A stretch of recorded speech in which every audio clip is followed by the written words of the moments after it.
शुरू करने वाले हैं हम लोग हिस्ट्री का पूरा चैप्टर वाइज क्लियर करेंगे भाई लोग। हम लोग ऑब्जेक्टिव में हिस्ट्री, पॉलिटी, इकोनॉमिक्स, जितने भी जीएस में सब्जेक्ट आते हैं उसके साथ मैप के लिए स्टैटिक जीके, वो जितने भी बोल रहा हूँ ना जीएस का कंप्लीट और डिटेल्स लेवल से यहाँ पे करवाने वाला हूँ ऑब्जेक्टिव का सेशन। तो अभी हम लोग शुरू करते हैं हिस्ट्री में सिंधु घाटी सभ्यता से, इंडस वैली सिविलाइजेशन से हम लोग आज शुरू करते हैं। तो देखो आज का हमारा टॉपिक है सिंधु सभ्यता, तो हम लोग बिना किसी देरी के शुरू कर देते हैं। पहला क्वेश्चन है हमारा, सिंधु सब घाटी सभ्यता की खोज किस वर्ष हुई थी? तो वो हुई थी 1921 में। इसको किसने किया था? इसका खोज राखल दास जी बनर्जी ने 1921 में सिंधु घाटी सभ्यता की खोज हुई थी। उसके बाद सिंधु घाटी सभ्यता का पहला खोजा गया स्थल कौन सा था? तो वो है हड़प्पा। सिंधु घाटी सभ्यता में पहला जो स्थल खोजा गया था वो है हड़प्पा। उसके बाद सिंधु घाटी सभ्यता किस युग की थी? तो वो है कांस्य युग। कांस्य युग का था। सिंधु घाटी सभ्यता का दूसरा नाम भी कह सकते हैं कांस्य युग है। सिंधु घाटी सभ्यता में किस वस्तु का व्यापार होता था? तो वो है कपास। कपास का व्यापार होता था। कपास का व्यापार होता था सिंधु घाटी सभ्यता में। सिंधु घाटी सभ्यता में ग्रेट बाथ कहाँ पे आ गया है? या फिर ग्रेट बाथ मतलब होता है आज के डेट में स्विमिंग पूल जिसको कहते हैं, घर के अंदर बनाया गया था उस टाइम पे मोहनजोदारो में। मोहनजोदड़ो में ग्रेट बाथ पाया गया है, स्विमिंग पूल। सिंधु सभ्यता में किस धातु का प्रयोग नहीं होता था? तो वो है भाई लोहा। लोहा का प्रयोग सिंधु घाटी सभ्यता में नहीं होता था, पहले के ज़माने में नहीं होता था। सिंधु सभ्यता में किस नदी के किनारे सभ्यता विकसित हुई थी? तो सिंधु नाम से ही क्लियर है, सिंधु नदी के किनारे विकसित हुआ था सिंधु घाटी सभ्यता। सिंधु सभ्यता में किस प्रकार की लिपि का प्रयोग होता था? तो वो है चित्रलिपि। उस वक्त चित्र के द्वारा ही अपनी भाषा को दूसरे को समझाया जाता था। इसके बाद है सिंधु सभ्यता में किस प्रकार की नगर योजना थी? तो भाई वो थी ग्रिड प्रणाली की, एकदम सर के 90 डिग्री पर के कोण पर बनी हुई थी, एक दूसरे को क्रॉस करती हुई, और ताकि हवा आए तो एकदम साफ हो जाए सड़क हवा से ही ऑटोमेटिक। ग्रिड प्रणाली पर थी। सिंधु सभ्यता में किस स्थल पर गोदी मिली थी? मतलब व्यापार के लिए व्यापार होता था, डकयार्ड उसे बोलते हैं। वो कहाँ पे था? वो है लोथल में। लोथल में इसे आज के डेट में बंदरगाह कहते हैं। बंदरगाह कहाँ मिला है? तो सिंधु सभ्यता के में लोथल में मिला था उस वक्त, जो अभी गुजरात में है। सिंधु सभ्यता में मृतकों को किस प्रकार दफनाया जाता था? तो वो भाई इसमें तो क्लियर कर दिया हुआ है, दफनाया जाता था। उसका लिखना चाहिए कि अंतिम संस्कार किस प्रकार किया जाता था। तो वो दफनाया जाता था, उस वक्त जलाया नहीं जाता था, लाश को दफना दिया जाता था। तो वह सिंधु सभ्यता में किस रंग की मोहरें अधिक पाई गई है? तो वो है टेराकोटा की। टेराकोटा की मोहर सबसे अधिक मिला है, और सबसे अधिक मोहर मिला है मोहनजोदड़ो से। सिंधु सभ्यता में किस जानवर की पूजा होती थी? तो वो है एक सिंग वाला बैल। ये बैल है सीधा, एक उसमें एक सिंग वाला बैल और गेंडा। वो भाई एक सिंग वाला गेंडा कहेगा या एक सिंग वाला बैल, क्योंकि उसका गेंडा की तरह उसको नाक पर सिंग निकला हुआ था, और बैल की तरह उसका कुबर भी था, कुबर भी निकला हुआ था, वो दोनों गुण था, इसलिए एक सिंग वाला बैल कहा जाता है उसको। सिंधु सभ्यता में किस देवता की मूर्ति मिली है? तो वो है पशुपति शिव जी की। कहाँ? शिव जी की मूर्ति मिली है सिंधु सभ्यता में। सिंधु सभ्यता में शिव जी की मूर्ति मिली है। उसके बाद है सिंधु सभ्यता में किस स्थल पर अग्निकुंड मिले हैं? तो अग्निकुंड कालीबंगा में मिले हैं। कालीबंगा में अग्निकुंड मिला है सिंधु सभ्यता में, अग्निकुंड कालीबंगा में। सिंधु सभ्यता में किस स्थल पर तांबे की नृत्य करती हुई स्त्री की मूर्ति मिली है? तो वो है मोहनजोदारो में। भाई धर्म से रिलेटेड और ये कलाकारी, धर्म से रिलेटेड चीज़ें ना, और पूजा पाठ से रिलेटेड मोहनजोदड़ो में मिलता है। जो भी चीज़ मिलेगा धर्म और पूजा पाठ से रिलेटेड, तो वो मोहनजोदारो में मिलेगा। सिंधु सभ्यता में किस स्थल पर सबसे बड़ा अनाज भंडार है? तो वो है हड़प्पा में था, अनाज भंडार था, और शासन प्रणाली वहाँ का सबसे तगड़ा था मोहनजोदारो का, और सॉरी हड़प्पा का। सिंधु सभ्यता में किस स्थल पर तांबे की बैल की मूर्ति मिली है? तो वो है भाई हड़प्पा में। हड़प्पा में तांबे की बैल की मूर्ति मिली थी। हड़प्पा के लोग बिजनेसमैन थे भाई। वहाँ के लोग ना कपास की खेती किया करते थे, और लोथल बंदरगाह से उसका दूसरे देशों में व्यापार करते थे। तो इसलिए वहाँ पे बैल से और बैलगाड़ी से वहाँ पे कपास को ढोया जाता था। तो इस वजह से बिजनेस से रिलेटेड चीज़ें मिलेगा वो हड़प्पा में मिलेगा। सिंधु सभ्यता में किस स्थल पर सबसे पहले कपास का प्रयोग हुआ था? तो कपास का प्रयोग हड़प्पा में हुआ था। ये कपास को उगाते थे और दूसरे देशों में इसका व्यापार करते थे। सिंधु सभ्यता में किस स्थल पर नालियों की सबसे अच्छी व्यवस्था मिली है? तो वो नाली सबसे अच्छी है मोहनजोदड़ो में। यहाँ के लोग बहुत पढ़े लिखे शिक्षित थे, और भाई मोहनजोदड़ो के लोग पूजा पाठ करने में विश्वास करते थे ऐसा। सिंधु सभ्यता में किस जानवर की आकृति सबसे अधिक मोहरों पर पाई गई है? तो वो है एक सिंग वाला बैल। एक सिंग वाला बैल की आकृति मोहर पर पाया गया है, वो मोहनजोदड़ो में मिला है और उसमें आकृति था एक सिंग वाला बैल की। इसके बाद है सिंधु सभ्यता में किस रंग की मिट्टी से बर्तन बनाए जाते थे, तो वो है लाल मिट्टी। कहाँ गया, लाल मिट्टी से बनाया जाता था उस टाइम पे बर्तन, लाल मिट्टी से। सिंधु सभ्यता के लोग किस प्रकार के मकानों में रहते थे, तो वो ईंटों से बने और ईंट से बनाए जाते थे, पक्की ईंटों से, वो भी ईंटों का पक्का ईंटा से बनाया जाता था। वो लोग एकदम शहरी जीवन जीते थे। सिंधु सभ्यता की ईंटों का अनुपात क्या था, तो सिंधु सभ्यता के ईंटों का अनुपात था 4:2:1, 4:2:1 था ईंटों का अनुपात। सिंधु सभ्यता में किस स्थल पर तांबे की तलवार मिली है, तो वो है भाई हड़प्पा में। हड़प्पा के लोग बिजनेसमैन थे, आर्मी थे, ये शासन तगड़ा होता था हड़प्पा में।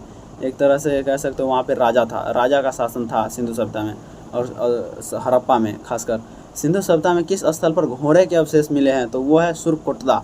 घोड़े के अवशेष मिले हैं, घोड़े की हड्डी सुरकोटदा में मिला है घोड़े की हड्डी। सिंधु सभ्यता में किस स्थल पर तांबे की कुल्हाड़ी मिली है, तो वो है हड़प्पा। कहाँ गया, हड़प्पा बिजनेसमैन था भाई, ये कुल्हाड़ी तांबे का बना के बेच देता होगा मतलब लकड़ी उकड़ी काटा जाता होगा। सिंधु उस वक्त लोहे का खोज हुआ नहीं था, तो तांबे का ही बनाया गया था। सिंधु सभ्यता में किस स्थल पर सबसे पहले खेती के प्रमाण मिले हैं, तो वो है कालीबंगा। यहाँ पे चावल के साक्ष्य मिले हैं, कालीबंगा से खेती के प्रमाण मिले हैं, जुते हुए हल भी मिला है, हल का निशान मतलब खेती के प्रमाण मिले हैं वहाँ पे कालीबंगा से। इसके बाद सिंधु सभ्यता में किस स्थल पर मृतकों को 2 बार दफनाने की परंपरा थी, तो वो है लोथल। लोथल में 2 बार मृतक को दफनाया जाता था, एक बार मरा तो दफना दिया, उसके बाद फिर निकाल कर उसका पूजा वूजा करके फिर दफना दिया जाता था। 6 महीने साल भर पे जैसे अभी बरखी होता है उस वक्त निकाल के फिर से दफनाता था। उसके बाद सिंधु सभ्यता में किस स्थल पर सबसे अधिक मोहरें मिली है, तो वो मोहनजोदारो। मोहर, पूजा पाठ, ये सारा चीज़ ना मोहनजोदड़ो में था। इसके बाद है सिंधु सभ्यता में किस स्थल पर जल निकासी की उत्तम व्यवस्था थी, तो वह है मोहनजोदारो। मोहनजोदारो के लोग एकदम साफ़ सुथरा रहना पसंद करता था भाई, यहीं के लोग हड़प्पा में बिजनेस करता था। मोहनजोदड़ो के लोग, ब्राह्मण लोग यहाँ पे रहता, बहुत साफ़ सुथरा और मतलब विकसित लोग थे यहाँ के। सिंधु सभ्यता में किस स्थल पर बाजार का प्रमाण मिला है, तो वह है लोथल में। व्यापार, बाजार और व्यापार, और यहाँ कह सकते हैं वहाँ पे बंदरगाह था, तो वहाँ से विदेशों में से व्यापार होता था लोथल में। सिंधु सभ्यता में किस स्थल पर कृत्रिम बंदरगाह मिला है, वहीं लोथल में, इंसानों द्वारा बनाया गया बंदरगाह लोथल में। सिंधु सभ्यता में किस स्थल पर कृषि उपकरण मिले हैं, कृषि खेती वाला, कहाँ गया, कालीबंगा में। कालीबंगा में चावल के साक्ष्य मिले हैं, कृषि के साक्ष्य। सिंधु सभ्यता में किस स्थल पर मातृ देवी की पूजा का प्रमाण मिला है, तो ये मोहनजोदड़ो में है। पूजा पाठ से संबंधित जो भी है चीज़ें मिलेगा मोहनजोदड़ो में। सिंधु सभ्यता में किस स्थल पर पशुपति मोहर मिली है, तो वो मोहर और पूजा पाठ मोहनजोदड़ो से ही प्राप्त होगा, ये रट लो, मोहनजोदड़ो से पूजा पाठ का। और ये वहाँ के लोग भी साफ़ सुथरा थे बहुत। सिंधु सभ्यता में किस स्थल पर नृत्य करती स्त्री की मूर्ति मिली है, तो ये भी मोहनजोदड़ो से मिली है। वहाँ के लोग पूजा पाठ नहीं बोल रहा हूँ, बहुत करते थे, एकदम सभ्य थे वहाँ के लोग। सिंधु सभ्यता में किस स्थल पर पुरुष योगी की मूर्ति मिली है, तो वो भी मोहनजोदड़ो से ही मिली है। इसके बाद है सिंधु सभ्यता में किस स्थल पर अनाज भंडारण का प्रमाण मिला है, तो वो है हड़प्पा। अनाज भंडारण हड़प्पा में किया जाता था। सिंधु सभ्यता में किस स्थल पर मिट्टी के खिलौने मिले हैं, तो वो है भाई हड़प्पा। खिलौना, मूर्ति, पूजा पाठ, ये सब मोहनजोदड़ो में होता था।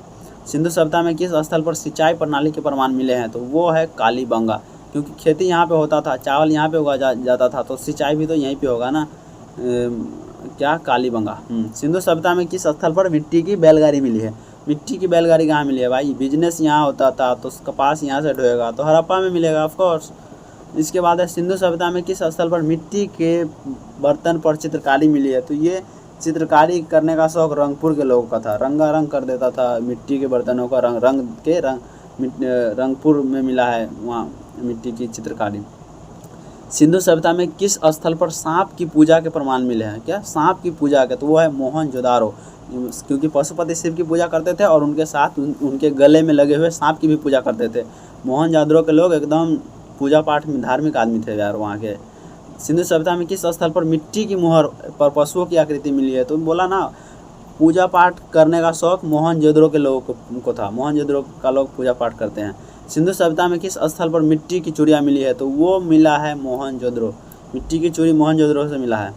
उसके बाद सिंधु सभ्यता में किस स्थल पर मिट्टी की सीलिंग मिली है, तो वो है हड़प्पा, मिट्टी की सीलिंग हड़प्पा से मिला है, हड़प्पा, मोहनजोदड़ो नहीं, हड़प्पा। सिंधु सभ्यता में सीलिंग मिला है हड़प्पा में। इसके बाद सिंधु सभ्यता में किस स्थल पर मिट्टी की गुड़िया मिली है, तो वो है भैया हड़प्पा में, मिट्टी की गुड़िया मिली है हड़प्पा में, ये बेच देते थे बना के, हाँ ये समझ लो, मिट्टी की गुड़िया बना के बेचते थे। सिंधु सभ्यता में किस स्थल पर मिट्टी की बैलगाड़ी के पहिए मिले हैं? तो वो है हड़प्पा, क्योंकि बिजनेस मैन था ना ये लोग। दिमाग में बैठा लो कि बिजनेस मैन वो तो लोग थे, तो बिजनेस से रिलेटेड चीज़ें हड़प्पा से मिलेगा।